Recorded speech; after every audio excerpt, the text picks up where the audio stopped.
Então, rapaziada, finalmente, depois de um pouquinho de espera aí, né, por parte de vocês, estamos com o vídeo do Nintendo Switch. Como que é ter um Switch em 2026? Por que ter um Switch 1 ao invés de um Switch 2 em 2026? Será que é barato manter um Nintendo Switch 1 em 2026? Como que dá pra economizar com o Nintendo Switch? Tudo isso e mais no programa de hoje, não? Bom, sejam bem-vindos a mais um dia com o teu amigo Gama. Eu sou o Gama e vamos pro vídeo, porque o vídeo tá interessante. Quero discutir algumas coisas com vocês, fazer uma gameplayzinha breve desse tal de Super Mario Odyssey aí, né? Jogo indie que poucas pessoas conhecem. E é isso.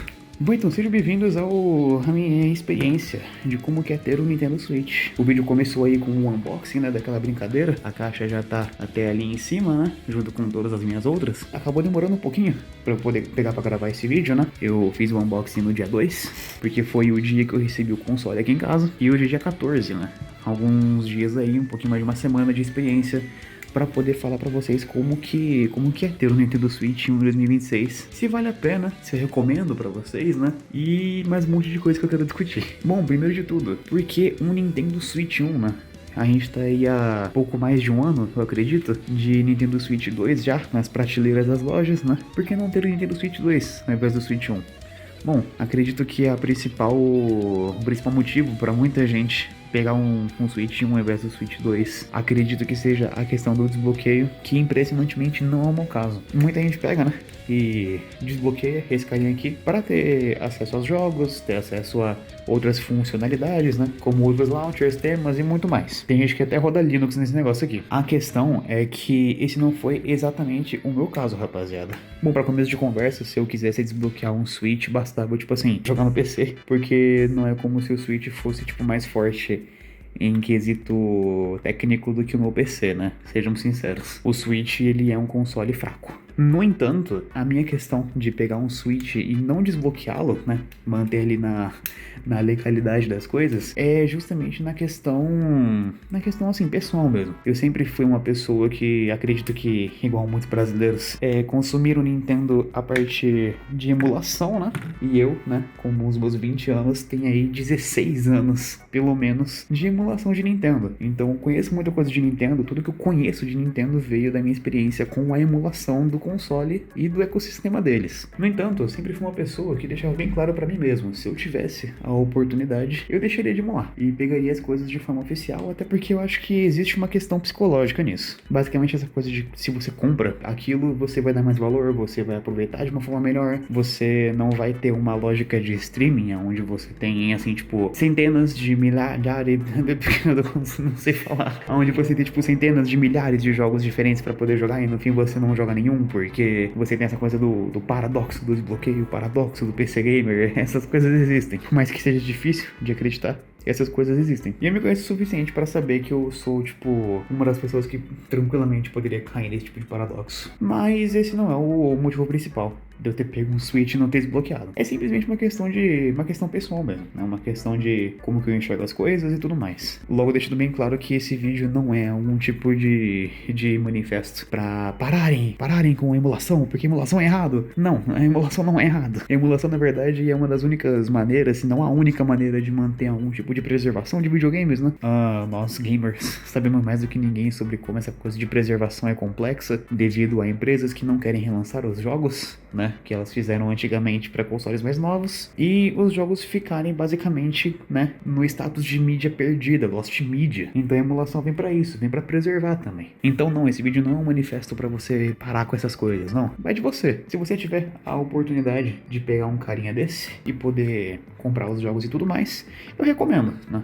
Existe uma coisa psicológica realmente nisso, de você comprar o jogo, de você poder comprar o console, de aproveitar aquilo, né? Fora que eu acredito muito numa coisa de que, tipo, se você quer jogar Switch e ter a experiência definitiva de um Switch, você tem que ter um Switch e não simplesmente emular um Switch. Até porque o jogo pode ser a mesma coisa, mas a experiência não vai ser. De verdade, cara, não tem nada igual. Aí você tá jogando aqui no seu monitor, na sua TV, papapá, de boa. Pô, cansei, quero pegar e deitar na cama e jogar. Você pega teus Joy-Con, coloca ali e já deita aqui na tua caminha e fica bem de boa. E existe uma experiência muito forte nisso, existe uma parada muito particular nisso. Fora a questão da emulação no Nintendo Switch mesmo, né? Muita gente desbloqueia o Switch pra poder jogar jogo de PS1, PSP e tudo mais, porque esse carinha roda. No entanto, pra quem tá aqui no canal há mais tempo, sabe que eu tenho um carinha desse, né? O famoso Game Search 5 Lite, que é um controlezinho pra celular. E não é como se eu andasse com o meu celular todos os dias fora da minha casa por necessidade. Então, se eu quiser pegar e jogar alguma coisinha, basta pegar esse controlezinho e já era. Ele é compacto, dá pra levar em qualquer tipo de bolso e manter o meu Switch no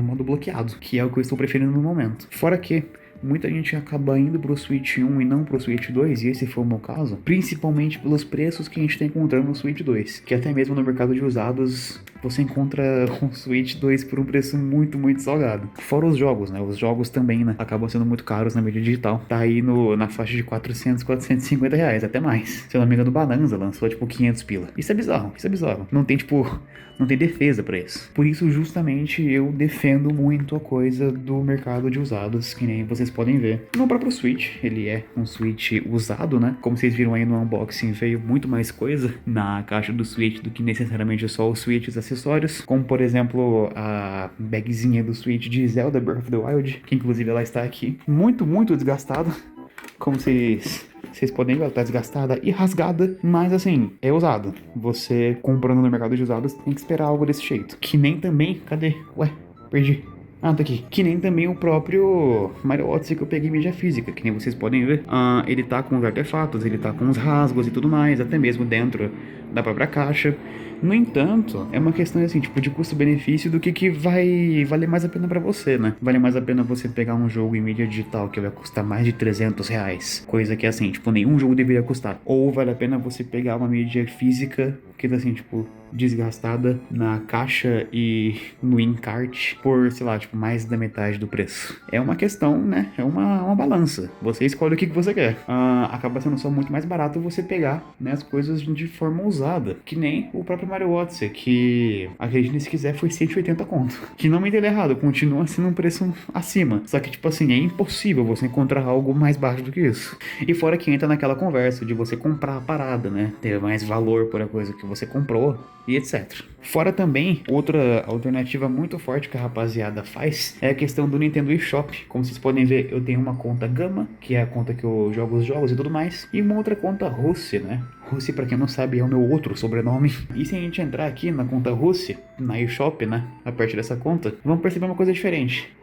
Tá tudo em japonês. Como vocês podem ver, Rifenhaven, Tomodachi, tudo em japonês. O que é isso? Isso é a eShop japonesa. E a eShop japonesa, ela pratica preços que nós, americanos, né, nós brasileiros, ficamos muito felizes. Então, por exemplo, a gente pesquisa aqui, ó, Pokémon. Não é surpresa pra ninguém que Pokémon é uma das, se não a minha franquia favorita de todos os tempos, né? A gente desce aqui, vamos lá, opa.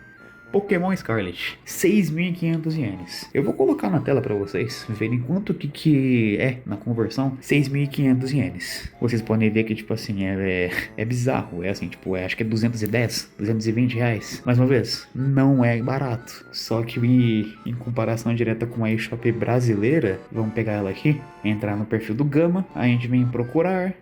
Vamos aqui, ó, Pokémon da rapaziada, Pokémon, buscar, ele vai carregar aqui rapidinho, a gente consegue ver aqui, ó, eles estão praticando um preço de 330 reais em Pokémon Scarlet aqui no Brasil. Então, assim, é uma diferença de preço disparada, muito, muito discrepante, né? E isso na mídia digital. Se você prefere a mídia digital, existe essa possibilidade. Ou até mesmo jogos que não possuem a mídia digital, ou jogos que você não consegue encontrar a mídia digital de forma usada, porque não é todo jogo que é popular como Mario, ou o próprio Metroid Dread, talvez seja mais difícil de você encontrar mídia física usada aqui no Brasil. E no mercado de usados eu já vi, tipo, o próprio Pokémon Scarlet por, tipo, 180 reais. Então, Sim, tem como você manter um Switch de forma assim, barata, gastando um pouco. Fora que existem os jogos third parties. Então, tipo, porra, Overcooked 2 a 23 pila, Nier Automata a 60, Mortal Kombat 11 a 40, o pack de Blasphemous 1 com o 2 custando, tipo, 30 não, R$ 47, saca? Eles não costumam praticar promoções dos jogos deles, mas jogos third parties estão em promoção o tempo inteiro. E olha que não estamos nem numa época de promoção, a gente tem tipo Call the Kangaroo, que é um jogo bem Nintendo Vibes, por 20 pila. A gente vê os próprios jogos third party que eu tenho na minha biblioteca, como Moonlight e o Death's Door, ambos não foram mais do que R$ 20, cara. Death's Door foi 20 pila e Moonlight foi tipo 16. Então tem como aproveitar muito de um Switch 1 ainda em 2026. O Nintendo Switch 1 ainda tem muita lenha pra queimar, rapaziada. As third parties ainda vão estar vendendo seus jogos nela. O próprio Switch 1 ele foi tipo o console que mais vendeu na história, ou um dos que mais venderam na história. Então a Nintendo não vai ser burro o suficiente pra tipo só descartar a ideia de continuar atualizando um Switch, né? Fora que não faz muito tempo que o 3DS teve uma pausa de atualizações, então vai demorar pro Switch ficar defasado. Mas enfim, me estendi. Eu quero fazer uma breve gameplay com vocês de um Super Mario Odyssey aqui, só pra demonstrar, né, como que tá o console, como que é a experiência de jogar. Vou estar montando o tripé e eu já retorno com vocês. Então, rapaziada, montei aqui o setupzinho pra gente poder jogar o nosso Mario Odyssey. Infelizmente, eu não tenho uma placa de captura pra poder pegar a imagem do Switch. Tudo que eu tenho, né, é a funcionalidade do próprio Switch de eu poder, tipo, tirar print e também de fazer um clipe de 30 segundos rapidinho, né, dentro dele. Fora isso, não consigo gravar a tela do Switch ainda. Então, eu vou ter que ter um trabalho a mais de pegar uma musiquinha melhor pro que tá acontecendo no vídeo. Mas, enfim. E estamos aqui no Super Mario Odyssey, rapaziada. É uma parada que eu falei, né, um pouquinho antes no vídeo. Não é como se eu, tipo, já tivesse emulado Mario Odyssey. Já emulei ele uma vez. Ele rodava super bem, inclusive, ele não rodava tão diferente do que roda num Switch nativo. E olha que eu emulei ele no meu notebook antigo, então claramente o meu PC iria, tipo, emular o Switch de forma perfeita e tudo mais. Mas bem, eu decidi não emular e não desbloquear e todas essas coisas, piriri poró, justamente pelos motivos dos quais eu já comentei com vocês, né? Não me arrependo nem um pouco, né? O Super Mario Odyssey mesmo, que ele custou pra mim R$ 180, né, que eu comprei ele usado, cara, tava valendo cada centavo, velho. Esse jogo ele é só genial, assim, o tanto de coisa diferente que esse jogo faz é simplesmente bizarro. Mas enfim, inclusive, né, como eu comentei antes no vídeo que eu fiz um unboxing do Switch que apareceu no começo do vídeo no dia 2. E eu essencialmente peguei e joguei durante quase 2 semanas até agora, que eu tô gravando esse vídeo no dia 14, justamente para eu ter a experiência, né, minhas primeiras impressões e poder passar aqui para vocês. E bom, e nesse meio tempo que eu fiquei testando o Switch, né, eu joguei um pouquinho nos emuladores de Super Nintendo que ele tem, eu fiquei jogando um pouquinho do próprio Mario Odyssey, né, zerei o Death's Door, que eu mostrei pra vocês agora há pouco. E recentemente eu adquiri o Moonlighter que eu tô pretendendo pegar e jogar, né? Mas o Super Mario Odyssey, ele realmente foi assim, o Magnum Opus. É bizarro o tanto de coisa diferente que esse jogo tem, rapaziada. O tanto de interação que esse jogo tem, o tanto de diferentes coisas que você consegue fazer com o próprio Joy-Con, né? Deixa eu chegar no reino pra poder mostrar pra vocês de um jeito melhor. Mas rapaziada, um Switch 2, ele claramente é o console mais atrativo, ele é o console que tem melhores gráficos, é o console que roda alguns third parties de peso, então, pô, se tu quer jogar um Cyberpunk e tal, não é o Switch 1 que você quer, é o Switch 2 que você tá indo atrás, né? Principalmente pela portabilidade. Mas o Switch 1, como eu disse, ainda tem muita lenha pra queimar.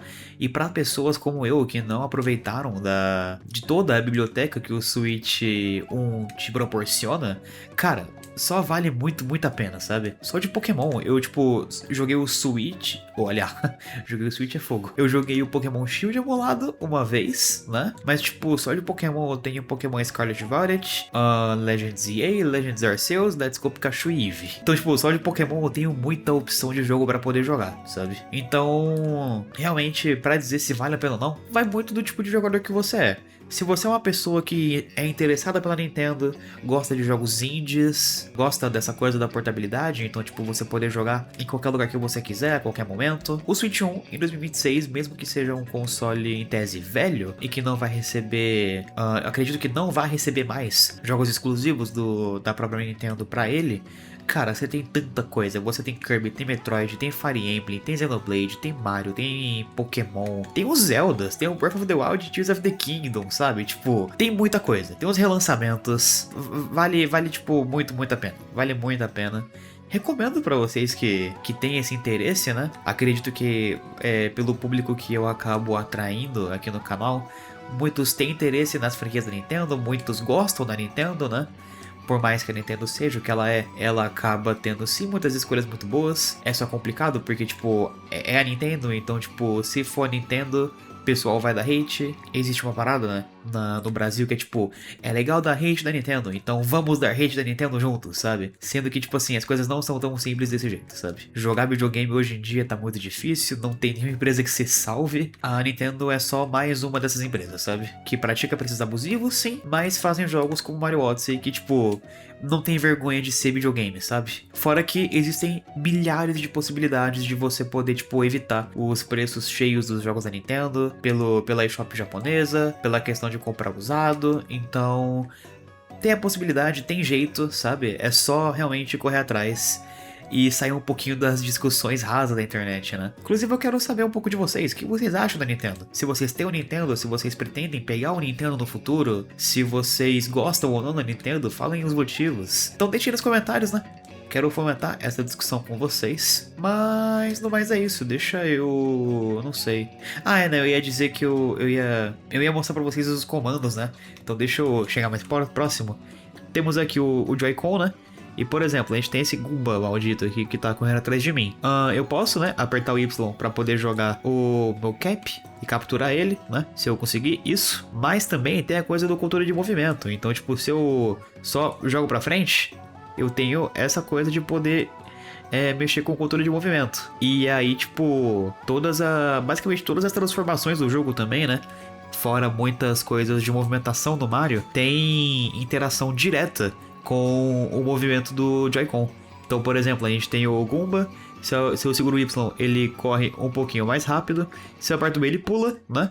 Só que se eu chacoalhar o Joy-Con, ele pula muito mais alto. E tipo, tem luas no jogo que, pra quem não sabe, luas é o que você coleta no jogo pra poder prosseguir, né, nas fases e na história, que tipo, o jogo te demanda que você tenha essas interações extras. Então, por exemplo, o próprio Bullet Bill também, se a gente segura o Y, ele tem o dash. Mas se a gente chacoalha, ele tipo, só vai muito mais rápido. Entende? Então, é a Nintendo, né, fazendo essas interações diferentes, essas coisas, né, com os próprios consoles e tudo mais. Mas enfim, deixa eu tirar vocês do tripé, só um segundo. Mas então, rapaziada, no mais é isso. Deixa nos comentários, né, as suas opiniões quanto ao Nintendo Switch, se vale a pena ou não, as suas experiências, se você tem, não tem, se você tem o 2, se você pretende pegar o Nintendo Switch 2, ou se você tem interesse em pegar o Nintendo Switch 1. Deixa nos comentários, vamos conversar. Vamos fomentar essa comunidade, né? Que esse canal foi feito pra isso. Foi feito pra fomentar a comunidade, né? Foi feito pra gente conversar sobre assuntos, conversar sobre games. Deixem nos comentários. Mas no mais é isso. Espero vocês no próximo vídeo. Muito obrigado pra quem ficou aqui até o final. Um beijo e nos vemos na próxima, rapaziada.